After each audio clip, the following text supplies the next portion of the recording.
مساء الخير يا جماعة. احنا في بريك دلوقتي، والحقيقة ان انا وواحدة صديقتي في التصوير يعني، وهي حد عزيزة قوي على قلبي، بحبها ومغلباني معاها. تطرقنا لموضوع مهم جدا جدا الحقيقة يعني. احنا كنا بنتكلم على ان انا اسكندرانية، وان الاسكندرانية دايما بيتضايقوا علشان بتبقى اسكندرية زحمة وما بيعرفوش يتعاملوا فيها. فانا قلت لها حاجة بسيطة جدا وسهلة جدا. قلت لها يا صديقتي العزيزة، أنا مش هقول هي مين عشان هي رافضة وبتتكسف جدا تطلع لايف. فأنا قلت لها إن إحنا كسكندريين، أنا أهلي مبدئيا يعني أنا أهل أبويا كلهم من البحيرة، وأهل أمي كلهم من المنوفية. أنا مواليد اسكندرية وبحب أقول إن أنا اسكندرانية. فأنا بقول لها الاسكندرانية عموما إحنا بنتضايق بإن بلدنا أو محافظتنا اللي إحنا مولودين فيها بتبقى في وقت الصيف دايما زحمه، واحنا ما بنعرفش نطلع على البحر، ما بنعرفش نصيف بشكل طبيعي، لان دايما المصايف عندنا في اسكندريه بتبقى محبوبه من كل المحافظات اللي حواليها، وبتبقى الشواطئ فعلا عندنا زحمه لدرجه ان احنا فعلا ما بنعرفش نصيف، والطرقات بتتقفل. احنا ما عندناش غير طريقين في اسكندريه، يعني جمال عبد الناصر والطريق بتاع البحر. فقلت لها ان احنا كشعب سكندري بنبقى متضايقين جدا جدا جدا من الموضوع ده، وما بنعرفش ناخد راحتنا قوي. فهي بصراحه بتتخانق معايا. ممكن حضرتك تشرحي وجهه نظرك؟ ايوه، انتوا بتتخانقوا معانا وتقعدوا تقولوا لنا يا فلاحين، وايه اللي جاب الفلاحين بلدنا؟ انتوا عنصريين شويه. لا احنا مش عنصريين، معلش. لما تقولوا على بقيه شعب مصر الفلاحين بييجوا، الفلاحين بيقرفونا، الفلاحين بيزحفونا، الفلاحين بيعملوا زحمه، تبقوا انتوا ايه؟ احنا ما بنقولش فلاحين، احنا بنقول، انا ما قلتش فلاحين، انا قلت انتوا بتيجوا تزحموا لنا البلد. انا ما حددتش انتوا مين، قاهريين، غردقويين، شرمويين. تلاقي كل الاسكندرانيه بيقولوا على طيب ماشي، الاسكندرانيه بيقولوا ماشي على بقيه كلمه فلاحين يعني مش شتيمه يعني. ايوه هي مش شتيمه، ما انا بقول لك انا اهلي من البحيره واهلي التانيين من المنوفيه، يعني انا مش بقول كلنا في حاجه. الاصل فلاحين يعني. مش ابقى اتفضلوا بقى، هنقعد نتخانق دلوقتي. احنا بنتكلم في الزحمه، تقولي طب ما عادي. رحت انا جايبه لها دلوقتي مثال. انا قلت لك ايه في الاوف قبل ما نطلع لايف؟ عندك فيلا وفيها، اسمعوا بقى، لا عادي. لو عندك فيلا وفيها حمام سباحه، بقيه الناس جايه تعوم في حمام السباحه بتاعك، هتتضايقي ولا لا؟ انا سالتها بس لحظه واحده وانا هعيد الكلام تاني بالراحه. دلوقتي يا جماعه، لو انتوا عندكم بيت والبيت ده فيه بيسين وحمام السباحه ده، لقيتوا كل البيوت اللي حواليكوا نازله في حمام السباحه بتاعكم، وانتوا في الصيف مش عارفين تنزلوا لانه زحمه جدا، انتوا هتتضايقوا ولا مش هتتضايقوا؟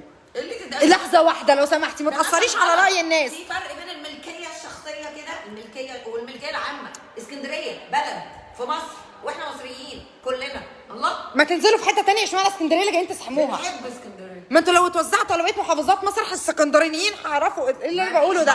السكندرانيين هيعرفوا يتعاملوا ويخرجوا براحتهم في البحر بتاعهم. فيها ابو اشرف، نفتح لكم فروع هناك. ايه ده؟ عزه، اقول لك عزه، نداء لايس كريم عزه، افتح حضرتك في الغردقه، وافتح في شرم الشيخ، والنظامي افتح برضو في غردقه وشرم الشيخ. عزه اللي في بحر بالذات نعمل ايه؟ نعمل لكم طب جزء تاني من القلعه هناك بالمره، عشان لو بتحبوا تروحوا تاكلوا جندوفلي وحاجات بالليل هناك. ايوه، نعمل ايه؟ بجد يا جماعه والله العظيم بجد. ايه ده؟ وريحه بحر اسكندريه نجيبها منين؟ البحور كلها ريحتها واحده. لا مفيش زي ريحه بحر اسكندريه. نجيبها منين؟ يا جماعه الست دي هتشلني.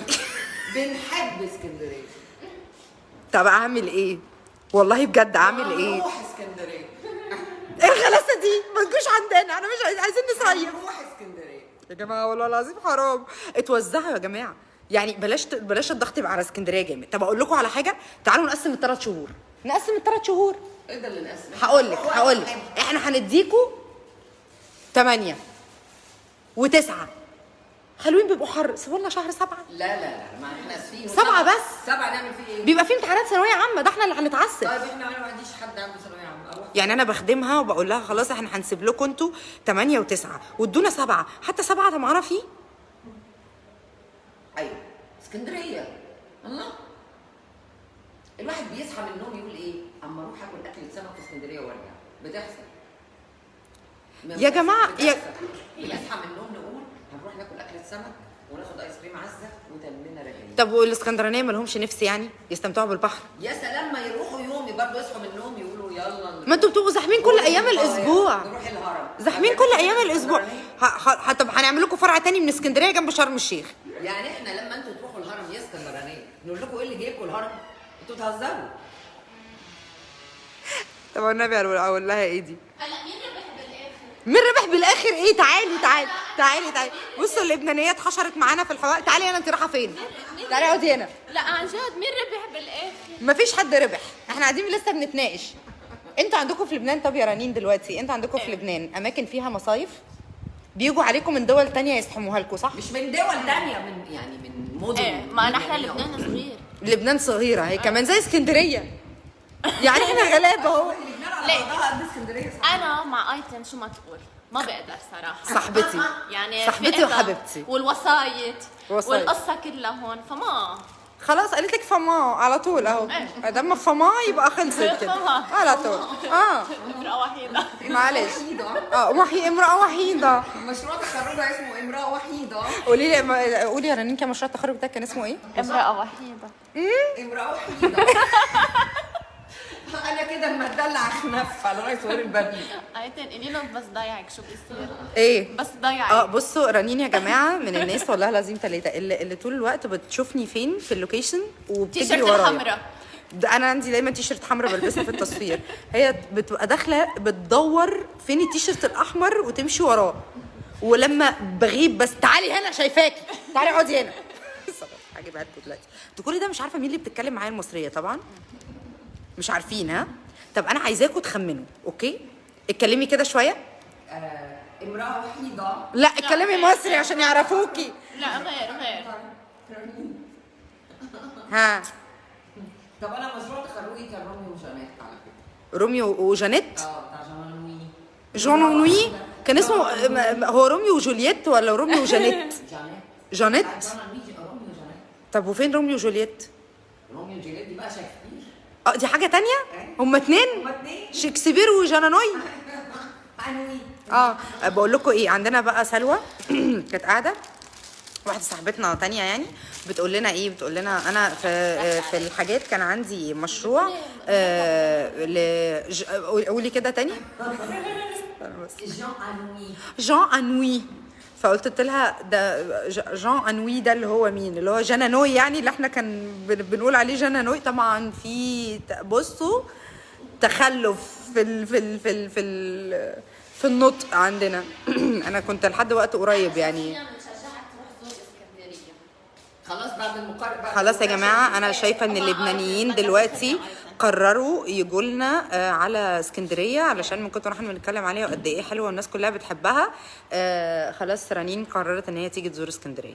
ودي دعوه مننا لكل الناس اللي حوالين العالم كله ان تعالوا شوفوا اسكندريه. اسكندريه جميله، من اجمل المدن الساحليه اللي موجوده في العالم. بحرها جميل قوي قوي، والاسكندرانيه اجمل قوي قوي. I'm proud to be اسكندرانيه. ويا جماعه عايزين نشكر صاحبتي اللي معترضه على ان الاسكندرانيين بيضايقوا من الزحمه في الصيف، الاخت الزميله. انتوا لا مش وفاء عامر، فاكرين وفاء؟ انت صوتك شو وفاء للدرجه دي؟ ما اعرفش. نو شافوها؟ نو. مين بقى؟ قالت لك وجانيت واحنا روميو. والله الناس بيقتلوني. في الشتاء احلى بجد طبعا، اسكندريه احلى في الشتاء. بلد كتير ايتن. لا معلش ده بحرنا احنا. معلش احنا لازم نقسم شهور الصيف علينا يا جماعه. يعني معلش انتوا تاخدوا شهرين واحنا ناخد شهر اتليست يعني، او نعملها باشتراكات. اشتراكات في عيني. ننظم المرور. احنا ناقصين اشتراكات يا اختي. هتجنني. كانت معكم زميلتنا العزيزة سلوى محمد علي. سلوى هتجنني يا جماعة، هتجنني. يا رب تبقوا كلكم بخير. احنا بس حبينا نهزر معاكم شويه، واحنا كنا بنتكلم عن موضوع اسكندريه فعلا في المصيف وقد ايه اسكندريه بتبقى زحمه. طبعا اسكندريه بترحب بكل الناس من كل الدنيا، ودايما هتفضل من اهم المدن اللي الناس كلها بتحب تصيف فيها. ونتمنى حظ اوفر للاسكندرانيه، وان ان شاء الله مشكله الطرقات وزحمه الصيف تتحل باذن الله عن طريق طبعا النهضه اللي بتحصل دلوقتي في الطرق والكباري والحاجات دي كلها. وان شاء الله ان شاء الله تبقوا يعني دايما في حال احسن لاحسن، لان انا اسكندرانيه وبحب المدينه دي جدا جدا جدا. واكيد طبعا يعني اسكندريه ساحره وما نقدرش نستغنى عنها حتى وهي زحمه. يا رب يكون يومكم جميل. كانت معكم ايتن عامر من لبنان، رنين مطر من لبنان، سلوى محمد علي من لبنان. صباحكم زي الفل.